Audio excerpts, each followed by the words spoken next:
this week, yesterday, you had the honour and the privilege and the pleasure to go and see Bad Neighbours 2, Sorority Rising.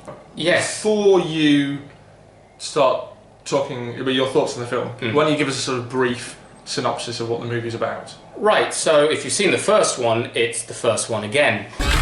Welcome to our sorority, Captain New.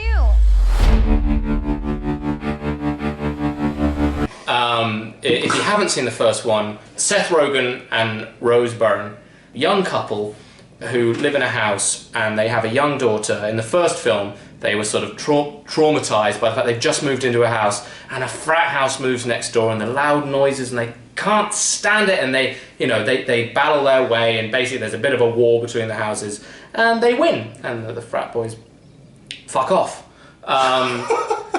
In this one, they've just sold their house. She's pregnant with their next child. They've got a tiny little daughter. They've sold their house and they're going to move into a new place. But then they find out that they have 30 days, where within these 30 days, the people who bought their house can change their minds. Right. And then what happens? Unfortunately, a sorority move in next door, headed by Grace Chloe Moretz. Chloe Grace Moretz. Moretz Chloe Grace. Their side of the storyline is basically sororities aren't allowed to hold parties while frat houses can. Okay. So they want to have a new house that you know what, we will have parties because we have the right to party too. We are the first sorority that can party. Zac Efron and the frat boys from the first film, McLovin is in one scene. He's always going to be McLovin, and James Franco's brother are at the beginning, and we kind of catch up with them, and it's kind of the idea that Zac Efron, being not very bright, is stuck in his old ways. So he's from the very beginning, and he's kind of helps both without saying too much. He's almost in the middle of the houses. Bad Neighbours is sort of like a really great example of kind of high concept movie, isn't it? Bad Neighbours, and so high concept that the title sums up the movie. Although Bad Neighbours. In America, it's called Neighbours. It's called Neighbours? It's just called Neighbours, but I think the rest of the world where... Because you don't want to get confused with the Australian TV show, presumably. Because if you said Neighbours the movie coming out with Seth Rogen, I'd go... Kylie Minogue. Wow, their gang's all back. Guy Pearce. I mean, it's a pretty, A-list... that's about it. Okay. This really seems like we're retreading all the same ground as the first movie. Is there anything new or notable about it? It's kind of like The Hangover 2, where exactly the same situation, exactly the same gags, but where there the twist is a new location. Here the twist is it's girls next door. So that's the twist. And with the twist comes it's not only so then have you got a film which is just a rehash of something you've already seen. The twist about it being a sorority is the thing that I think ultimately also lets it down even further. But Chloe Grace Moretz's side of the storyline, it's about, but I want a party. We deserve to be able to hold parties too. And they go to a frat boy party. If I just butt in, is there a strong feminist theme running through the movie? Or? Yes, they try for it. Oh, they try? To me, they have their cake and eat it? Yes. Okay. Yeah. They're full by the There's a strong end. feminist theme, but I'm guessing there's probably quite a lot of pretty close-up shots of women in bikinis, maybe hosing down cars or something. There, exactly. Someone help me! Get out of here, you animals!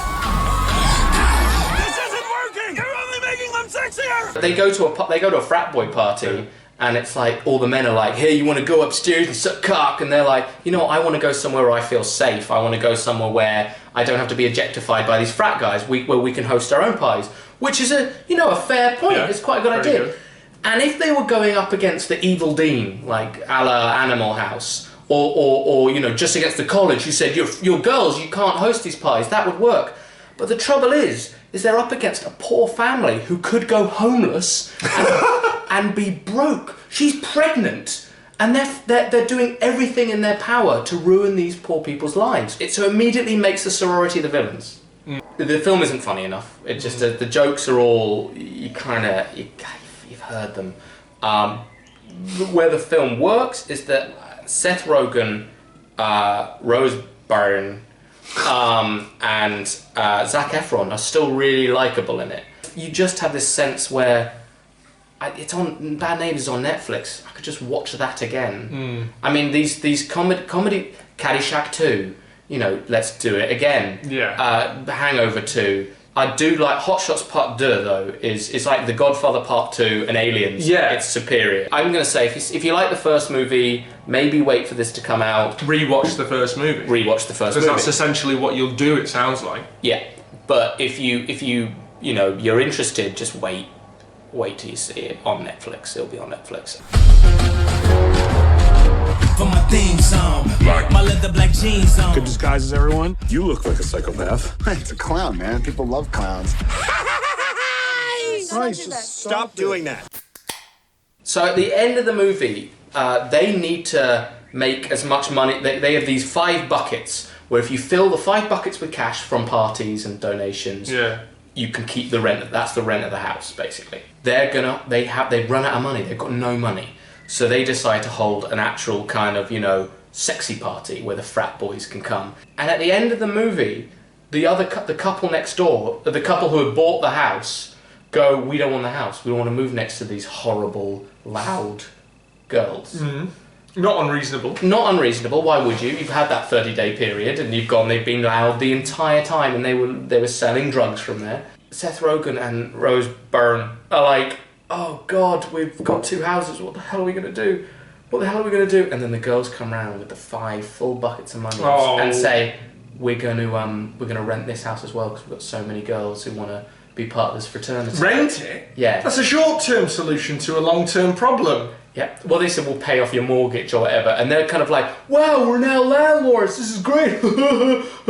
But all I thought about was the poor people next door. They've always been like, that's a bit loud, but I can just about get to sleep. That's Bad Neighbours 3 then. James Franco's peering through his curtains there. I got an idea. We go with the airbag trick. That's not gonna work. If it worked with guys, why won't it work for girls? These guys are idiots. Neighbors, everybody's neighbours. You can find the perfect blend. Neighbours, neighbours. That's when good neighbours become good friends.